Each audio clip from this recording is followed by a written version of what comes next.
روزہ ایسی ایک عظیم عبادت ہے جس کے بارے میں صحیح البخاری میں حدیث قدسی الصوم لی وانا اجزی بہ، روزہ میرے لیے ہے اور اس کی جزا میں ہی دوں گا۔ اور دوسری قرات میں الصوم لی وانا اجزی بہ، روزہ میرے لیے ہے اور میں اللہ خود اس کی جزا بن جاؤں گا۔ یہ دونوں معنی اور دونوں قراتیں حق اور سچ۔ الصوم لی وانا اجزی بہ، روزہ میرے لیے ہے اور میں ہی اس کی جزا دوں۔ اس پر محدثین نے جو کچھ لکھا ہے، فتح الباری کے اندر امام ابن حجر رحمہ اللہ نے بڑی تفصیل سے اس پر بحث کی۔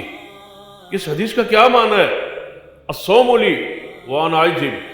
حالانکہ مومن کا ہر عمل اللہ کے لیے ہوتا ہے، لیکن روزے کو یہ خاص حیثیت اور مقام حاصل کیوں ہو رہا ہے؟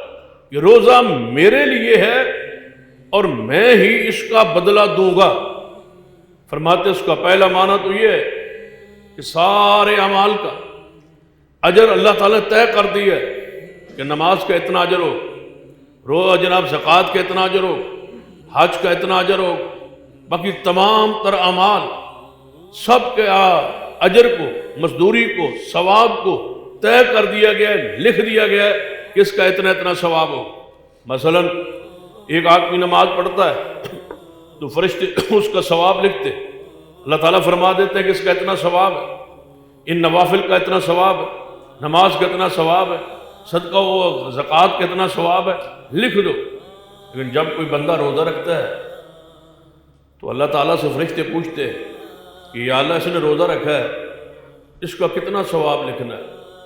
تو اللہ تعالیٰ فرماتے ہیں الصوم لی وانا اجزی بہ، تم ثواب رہنے دو، بس روزہ لکھ لو، میں جانوں اور اس کا ثواب جانوں۔ جتنا میں چاہوں گا اتنا میں ثواب دوں گا، جتنا اس کو ضرورت ہوگی اتنا میں اجر و ثواب اس کو عطا کروں گا۔